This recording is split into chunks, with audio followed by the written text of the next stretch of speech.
about to leave. Already packing, come with me.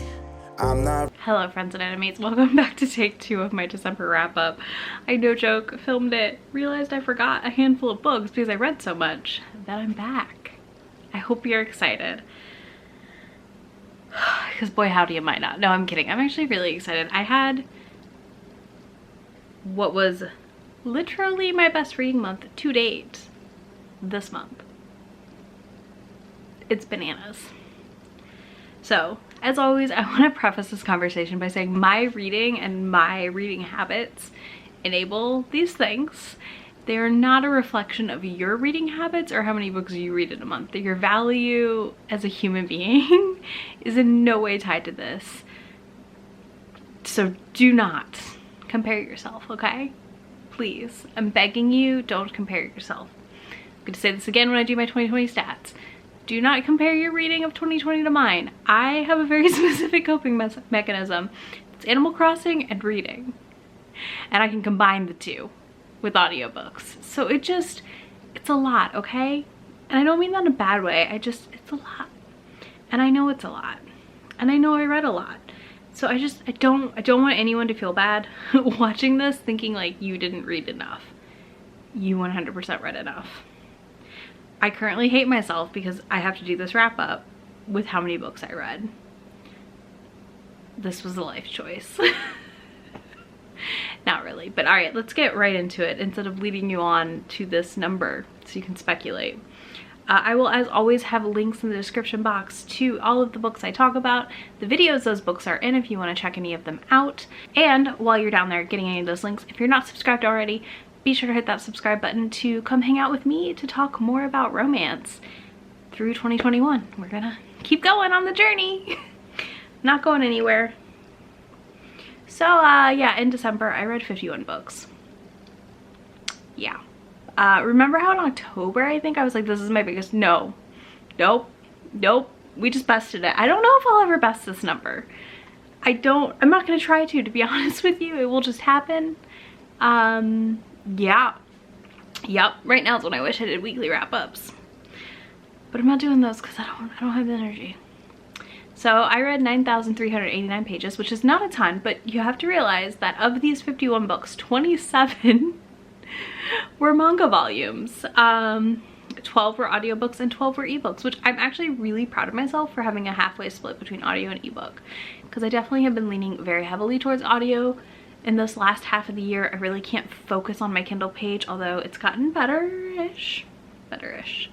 All right, we are gonna run through these. We're gonna do physical books and like regular books, and then we'll do mangas at the end. So if you only want one section, there are timestamps on this video. Feel free to hop around as you please.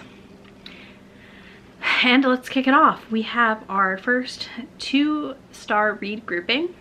We have 2 books in the 2.5-star category. We have Daddy Krampus by Cressley Llewell. So this ended up at a 2.5 because honestly, like, this was part of my Krampus reading vlog. It was okay. I think the other Krampus books were way more entertaining overall at the end of the day though. So it just kind of got a 2.5 from that. And then I also read The Princess and the Troll by Rainbow Rowell, who I don't particularly enjoy anymore as an author due to her, well, the whole Eleanor and Park book situation. I also don't super love the Carry On stuff. So anyways, beyond the point, Fangirl is like my favorite book by her ever. And I really liked Attachments. And then I read this, and honestly, this was like mediocre at best. These are a short story, part of a short story collection called The Faraways, which is part of Amazon. It's like publishing. They did it with Kindle Unlimited. You can get these or the audiobooks for free if you have Kindle Unlimited.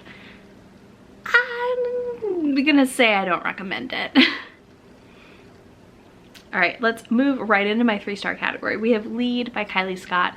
This follows a lead singer in a band who has drug and alcohol issues, and he has a companion of sorts, like not like that kind of companion, like a companion to keep him sober.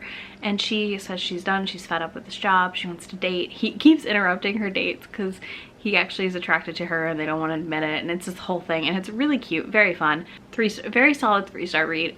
It's good. It's of its time in a way, but I really still enjoyed it. Then I read Her Night with the Duke by Diana Quincy. You'll see this again this week. It's on another list. What do I say about this book? Everybody else loved it and I didn't. Me, Shay, and Lindsay did not like it. I don't know what to tell you. Give it a go if you're interested, I guess. It just really, the hype of it did not work out to what I was looking for at all. Then I read Creamed by Krampus by C.C. Cummings, of course. This was one of the wilder short story Krampus books I read this month, and I kind of recommend it because it's so wild. I don't know that you'll enjoy it as like a reader, but I felt like I left it going, huh, okay, I can deal with this. So that's why I would say I kind of recommend it. Then I read The Hookup Before Christmas by Phyllis Bourne, which I gave a 3.5 to because this was such a compact story and it packed so much. The only reason I got 3.5 and not like a solid 4 is I really wanted more. 27 pages was not enough for me on this one. Then I read Paddled by Krampus by Harley LaRue. This is another Krampus one from that blog, and this was a solid 3-star read. This made me laugh.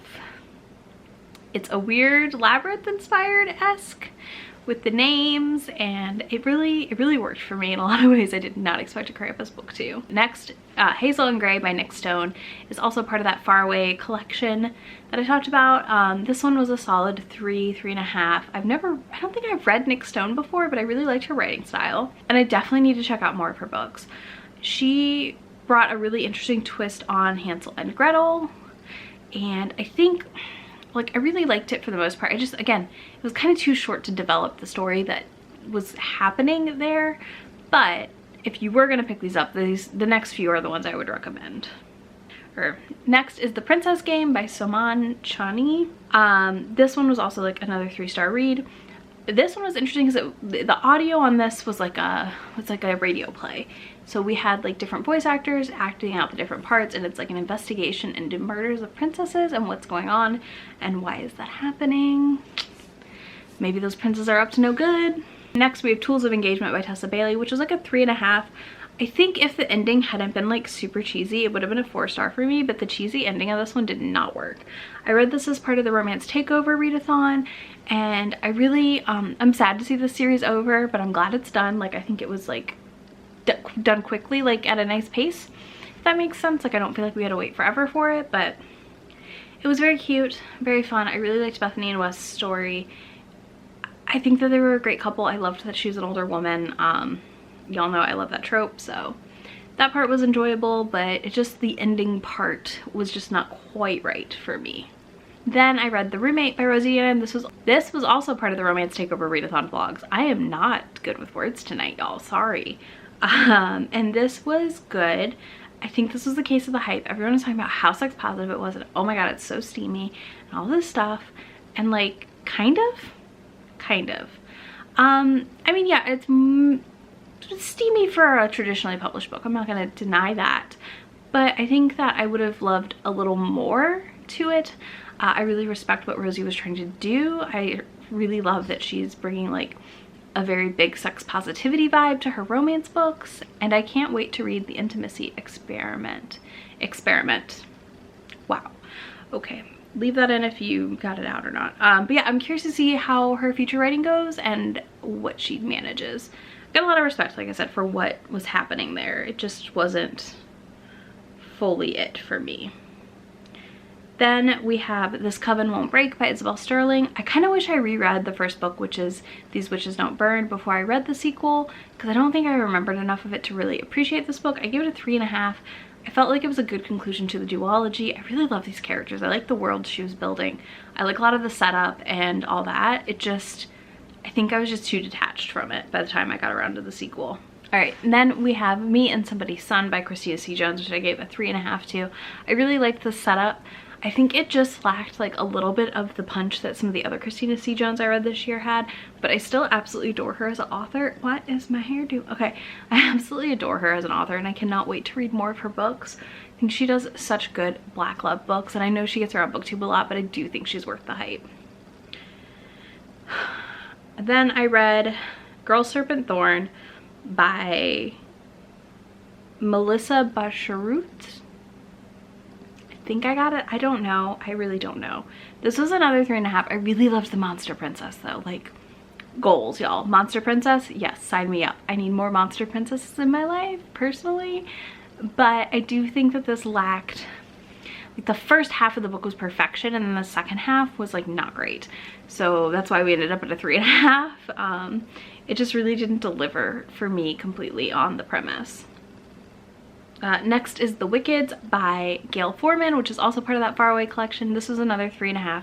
This was all from the point of view of the evil villains of princess stories, and I really liked how it worked. The ending was a little confusing to me for a minute, but I still enjoyed it and I think it was fun. I just, again, these were very quick and suffer from that quickness.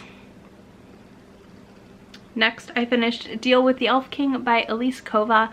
This was actually one of my last reads of 2020, and I really, really liked this. I think it was a great fantasy romance, but it wasn't as good as the other ones that I've read. I think it was just a little too slowly paced for me at the end of the day, and I maybe wasn't in the right headspace when I started it. Next, we have Fans Only by B Love, which I did talk about in my mid-month wrap-up in more detail, but this is about two friends hooking up for OnlyFans content and to pursue their dreams, and it was really cute and sweet. There's, like, I guess some immaturity, but I felt like the way things were discussed and handled felt very adult to me in a good way, like in the way that I would see things being handled in my age group at the very least. Next, we have The Naughty List by Ellie Mae McGregor. This is a debut Santa short story novella situation. This was so fun. I was blown away by this book. I recommended it to a lot of people after I read it, and it's definitely worth your time. I think I read it in my Krampus vlog, actually, as a palate cleanser, and I'm just really impressed by it as a debut. Next, we have Krampus and the Crone by Honey Phillips. This is an alien romance that's Krampus themed, and I really, really liked it. I thought this one honestly was this a 4-star? Yeah, so we're in the 4 stars. Okay, I think I said that.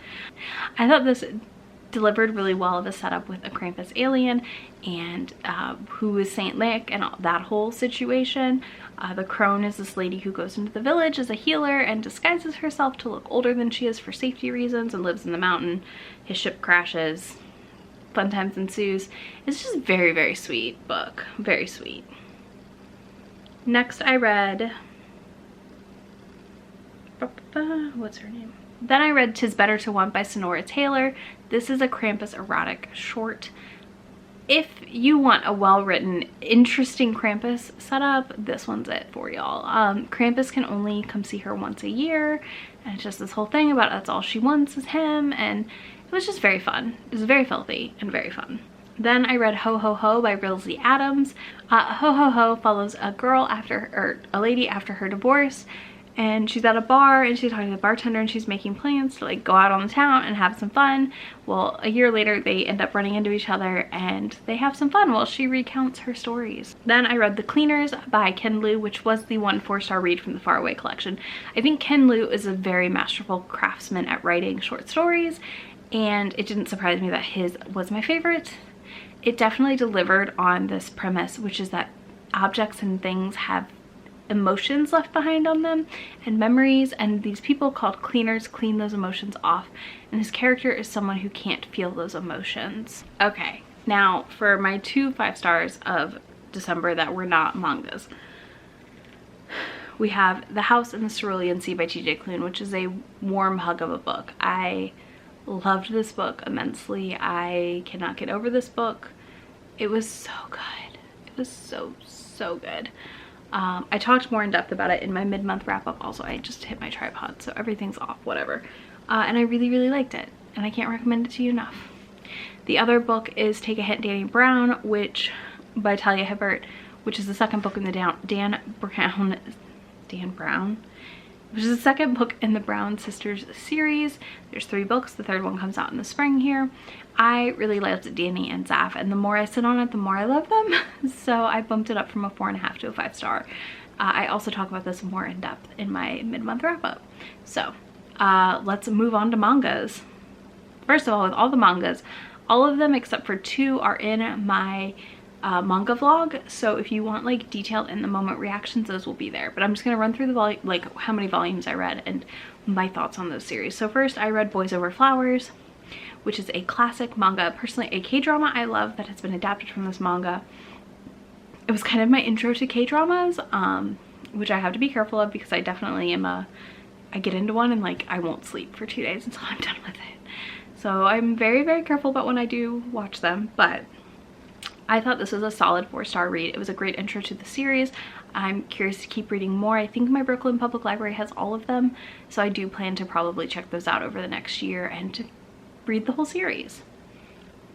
I read volumes 17 through 27 of Yona of the Dawn this month. I made it my mission to get fully caught up on Yona, and I did it. I did it. I'm so glad I did it. I had such a blast getting caught up. I can't really give you too many details because we're so far into the series, but Yona really has hit such a warm spot for me, and it really reignited my love of manga. So just thank you, Shay. Thank you so much. These were all 5-star reads. Wotakoi, Love is Hard for Otaku, Volume 1, and I have Volume 2 to read this month.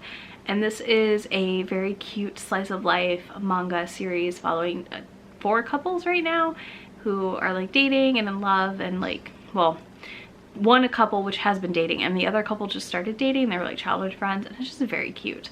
And they're all so nerdy, and I love nerds and love y'all. I love them so much. Then I read 2 volumes of Food Wars, which I am living for. I think I said in somewhere else that like we started watching Food Wars, and I'm loving the anime and I can't wait to keep reading it. So thank you, Ashley, for making me read Food Wars. I really appreciate it, and I can't wait to continue. Cutie and the Beast, Volume 1, and I really, really like this. This is an age gap manga where she's 18 and she's like a senior in high school, and he is 29 and like a professional wrestler, and he's kind of the villain of the story. He has pet bunnies, and it's so freaking cute. And Volume 2 comes out in January, and I already pre-ordered it, so that's all I know. I read Volumes 1 and 2 of My Brother's Husband, and if you need to cry, that manga series is it for you. Honestly, I can't recommend it enough. You should definitely dive right in and have a good time crying your eyes out. I really loved this. This follows a widow who goes to visit his husband's family in Japan, and he meets his brother, like his brother-in-law and the brother-in-law's daughter, and they go on like adventures around Japan. It discusses like homophobia in Japan and like what queer culture is or isn't there, and it just utterly delightful. Then I read Spy X Family Volume 1, and then I found out it's all in the Viz app, so I'm really excited to read more. And I adored this. This was such a fun setup. It's an assassin, a spy, and a telepathic child teaming up together, but not knowing what each other is. I mean, the telepathic child knows everything, but yeah, the assassin and the spy don't. They get fake married and have to get this kid into the school so they can infiltrate it for this mission. And it's just really, really fun. I also read 3 volumes of Komi Can't Communicate, which I'm really, really enjoying. I'm gonna take a little break from it in January and come back to it in February, I think, because I was getting a little burnt out in a weird way. Basically, Komi wants to make 100 friends, and she gets really, really anxious and can't communicate to people.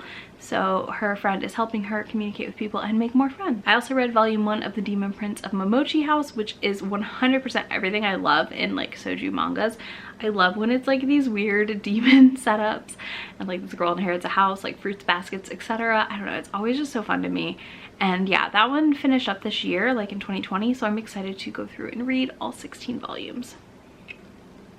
And then my love, Sweat and Soap. I read 4 volumes. If you haven't heard me talk about it enough yet, I really, really love this slice of life couple. It's an office romance.